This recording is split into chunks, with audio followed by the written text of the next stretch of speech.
Olá a todos, graça e paz. Bem-vindos a mais um vídeo aqui no Fugir da Matrix. Bom, né, esse estudo bíblico dominical sobre a imortalidade da alma é o tema deste mês de abril. Então, vamos estudar um pouco sobre a questão de Sodoma e Gomorra, o juízo eterno. O que é o juízo eterno? Como muitos mortalistas dizem que isso aqui foi apenas um exemplo, né, de algo eterno, mas que ainda existe. Como nessa imagem você pode ver as ruínas da cidade de Sodoma. Supostamente a cidade de Sodoma foi encontrada, assim como também a cidade de Gomorra, cidades que foram destruídas com chuva de fogo vindo do céu, né, um juízo de fogo, uma saraiva, enfim. Não vou adentrar a questão científica, que a ciência conseguiu provar, né, que houve sim um juízo de fogo, algo de fogo vindo do céu e destruindo, né, consumindo essa cidade. Bem, Judas capítulo 1 é o único capítulo desta carta, versos 6 e 7. E aos anjos que não guardaram o seu principado, mas deixaram a sua própria habitação, reservou na escuridão e em prisões eternas até ao juízo daquele grande dia. Assim como Sodoma e Gomorra e as cidades circunvizinhas, que, havendo-se entregue à fornicação como aqueles, e ido após outra carne, foram postas, por exemplo, sofrendo a pena do fogo eterno. Bem, daí se nós lermos apenas o verso 7, falando assim, como Sodoma e Gomorra, né, e as cidades vizinhas sofreram ali um juízo eterno, né, um fogo eterno. Fogo eterno.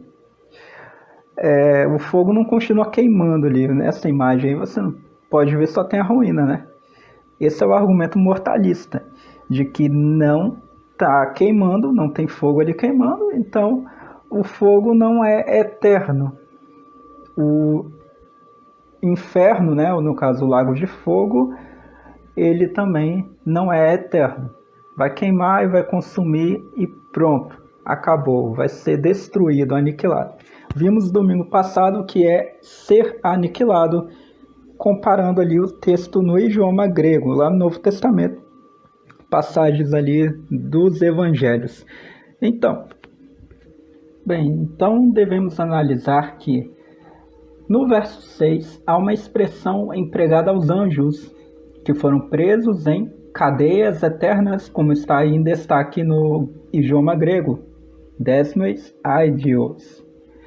Então, como podemos ver, em comparação, temos essas duas cidades juntamente com Adma e Zeboim, que foram cidades circunvizinhas que queimaram ali naquele fogo, porém está dizendo que foi um fogo eterno. Na memória de quem passasse por ali, veria sempre uma cidade desolada. Então, quem olhasse para Sodoma, veria uma cidade desolada. Para Gomorra, da mesma forma, e também as demais cidades circunvizinhas. Como seria, então, cadeia eterna para aqueles anjos? Repare que eles ficaram presos em cadeias eternas.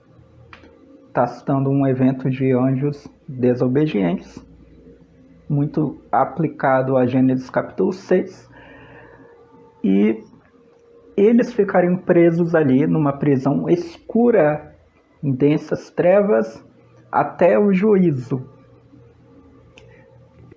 Poderíamos dar margem à doutrina mortalista com uma leitura descuidada aí? Sim, poderíamos. Se pensássemos que esse fogo eterno fosse apenas à nossa vista, como algo simbólico, pois está como exemplo ali Sodoma e Gomorra até os dias de hoje, como se sempre estivesse queimando aquele fogo, embora não esteja, não tem fogo nenhum queimando ali, porém há um juízo, e o juízo não é o Sheol para as almas, pois a aplicação do texto é também às construções ali em Sodoma e Gomorra, mas também aos habitantes.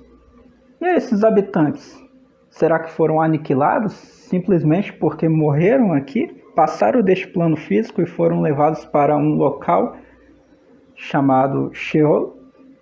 Será que a alma deles foi destruída, então, para ser novamente levado à vida, para ser condenado a uma segunda morte, como dizem os mortalistas? Bem, vejamos. Esses anjos que desobedeceram, eles ficaram em prisões eternas até o juízo, prisões de separação, né, deste tempo aqui até um tempo que vai ser infinito, em um tempo de juízo. Eu poderia concordar com os mortalistas, sim, eles vão ser levados a juízo e ponto final, vão ser destruídos, aniquilados. Porém, nós encontramos outros textos na Bíblia em que falam de um juízo eterno, pois ali não é apenas um inferno, que é chamado Sheol, o Hades no grego, mas há ainda o lago de fogo, e esse fogo é eterno, como nós já vimos no texto de Mateus capítulo 25, versículo 41. Lembrando dessa passagem de Eclesiastes, capítulo 12, verso 7, e o pó volte à terra como era, e o espírito volte a Deus que o deu. Detalhe que já falamos no domingo anterior, espírito e alma são sinônimos aqui na Bíblia, não há uma diferença grande que possa mudar o entendimento de um e o outro. O espírito aqui é a própria alma da pessoa que vai voltar para Deus, volta de forma consciente, jamais de forma inconsciente, e vai passar por um estado intermediário. Os mortalistas também alegam que somente Deus é imortal, citando a carta de Paulo a Timóteo, capítulo 6, versículo 16. Nessa primeira carta, então, Paulo diz: aquele que tem ele só a imortalidade e habita na luz inacessível, a quem nenhum dos homens viu nem pode ver, ao qual seja honra e poder sempre eterno. Amém. Bem, nós também alcançamos a imortalidade. A imortalidade vem com a aceitação do Evangelho, e essa imortalidade ela não é igual à imortalidade de Deus. Deus é imortal por si só, sem princípio, sem fim dessa imortalidade. O ser humano, ele é portador da imortalidade. Deus dá a imortalidade, né, a vida eterna àquele que aceitar. Porém, a condenação eterna é para os ímpios que não aceitam uma imortalidade com Deus, mas vão viver uma eternidade separados de Deus. Bem, fogo espiritual. O lago de fogo é um lugar espiritual. O exemplo de Sodoma e Gomorra foi para exemplo de um futuro juízo. Serviu de juízo momentâneo, serviu de exemplo para que, quando visse a destruição, a ruína da nossa vista aqui, desse plano material, servisse como um alerta para não cometer o mesmo erro. A condenação é eterna a um lago de fogo, porém num plano espiritual, onde haverão duas ressurreições, uma primeira dos justos e a segunda dos ímpios. Após um período longo, chamado de milênio, então os mortos ressuscitarão e Deus vai julgar todos eles. E aqueles que rejeitaram a Deus, eles vão ser condenados e expulsos da sua presença para todo sempre. Eles serão expulsos e serão levados para o lago de fogo, conforme é descrito em Apocalipse, capítulo 20, versículo 14 e versículo 15. e a morte e o inferno foram lançados no lago de fogo. Esta é a segunda morte. Segunda morte não no sentido de vai matar novamente, como aqui, passando desse plano material para um desaparecimento, para ressurgir neste plano material, para ser morto aqui. Isso é uma confusão tremenda. Aqui é a segunda morte no sentido de qualidade. Agora é uma morte espiritual, não é mais uma morte material. Essa é a segunda morte, a morte espiritual. E aquele que não foi achado escrito no livro da vida foi lançado no lago de fogo. E aí, em outras descrições, como Marcos capítulo 9, versículo 47 e 48, Lucas 13, 28, Mateus 25, 30, fala de vermes que não morrem, igual a Isaías capítulo 66, um lugar de choro e ranger de dentes. As trevas, conforme até mesmo está declarado ali na carta de Judas, não significa que é um lago de forma literal, em que tem vermes, de forma literal, comendo o corpo. É uma realidade espiritual, descrita dessa forma, numa linguagem compreensível para nós.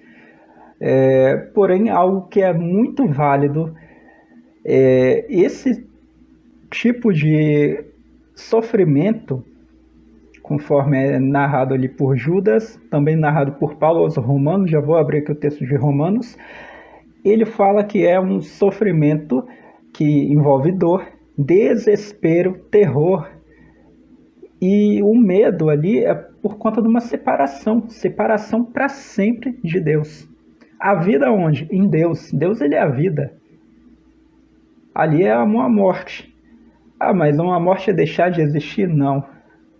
Morte vai ser tudo isso: dor, desespero, terror, sofrimento, enfim, tudo isso são condições espirituais em que o condenado vai sofrer, assim como o diabo, né, e também os seus anjos rebeldes.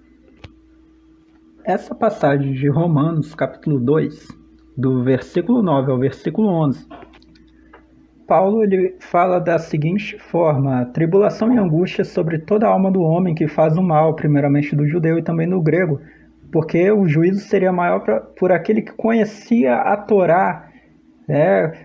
Quando Jesus fala, por exemplo, aqueles judeus, olha, haverá menos rigor no julgamento de Sodoma e Gomorra do que de vocês, Corazim, do que de vocês, Cafarnaum, porque eles eram conhecedores da lei, conhecedores de tudo o que o Senhor falou para a nação que serviu de modelo, foi a nação Israel, o qual o povo que Deus escolheu para servir de modelo do culto, da sua adoração, enfim.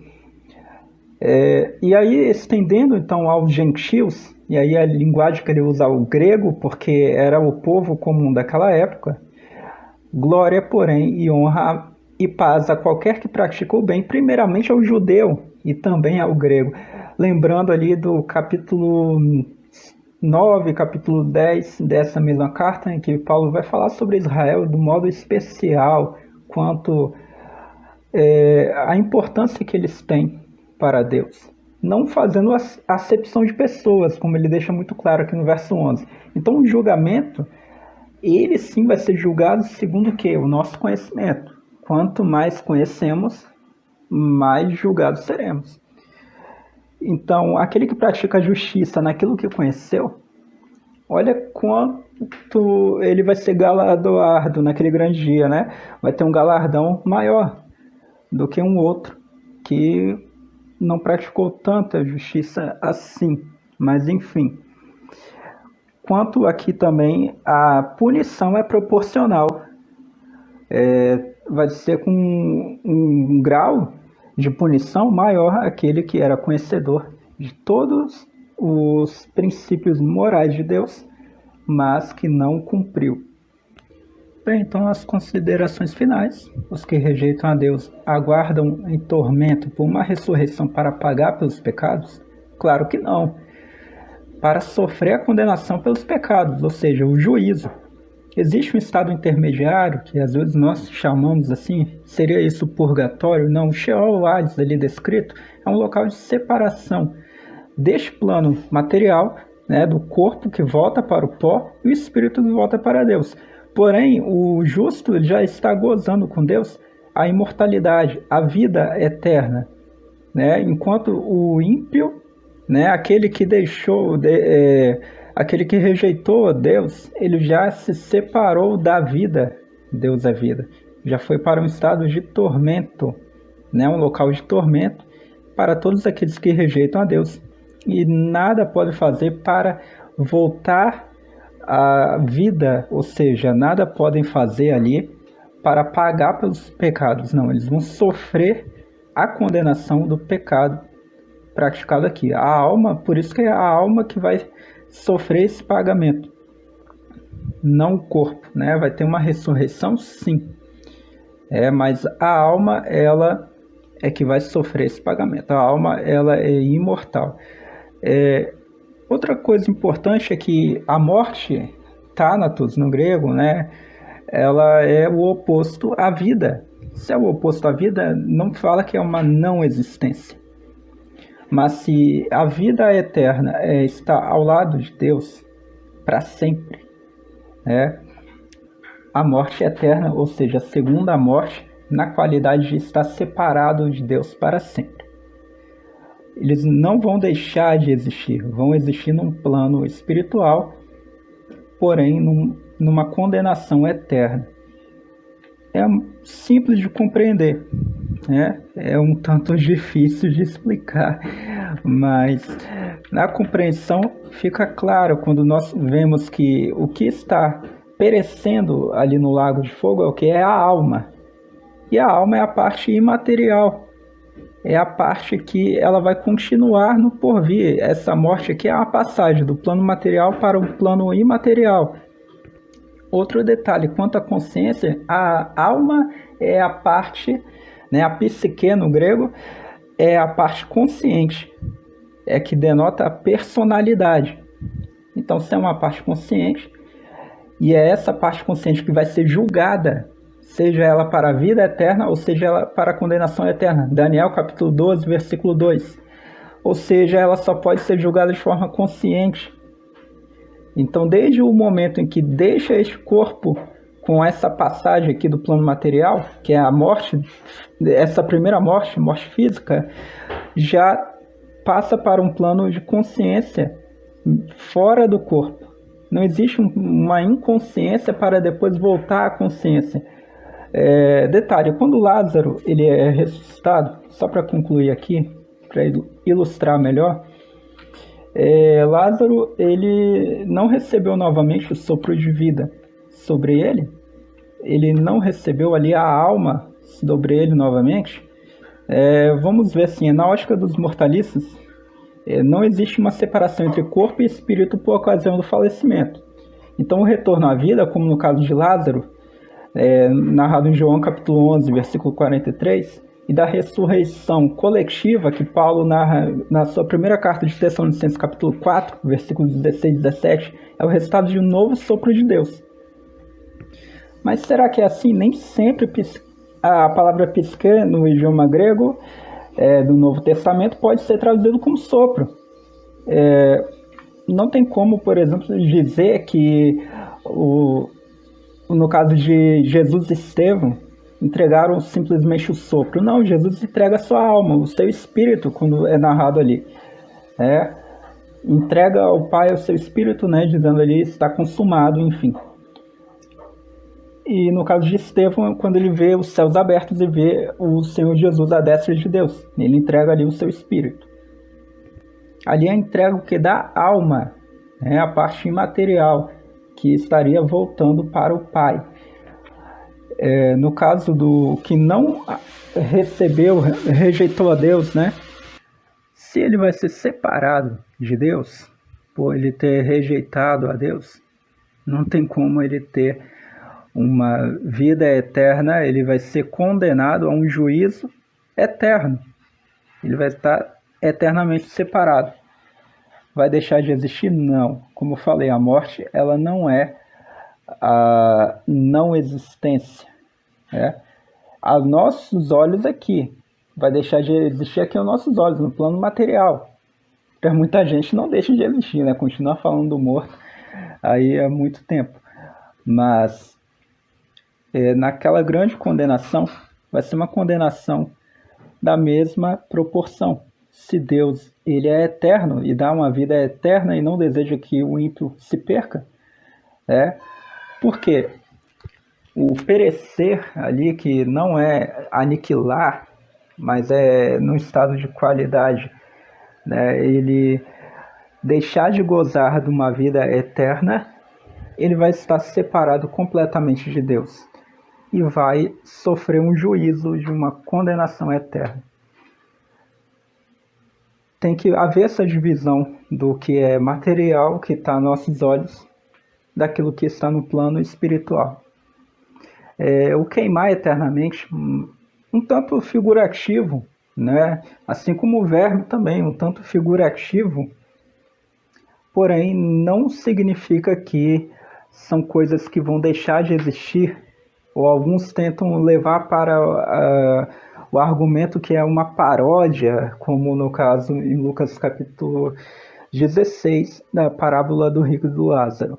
Bom, não é uma paródia, né? Ali é justamente a condição de separação eterna ou de proximidade eterna de Deus. E aí a escolha é você que faz hoje, meu caro. Se você gostaria de estar com Deus eternamente, ou se você gostaria de estar separado dele eternamente. Bom, que Deus nos abençoe, tenha um bom domingo, uma boa semana. Se não é inscrito aqui, inscreva-se neste canal e até mais.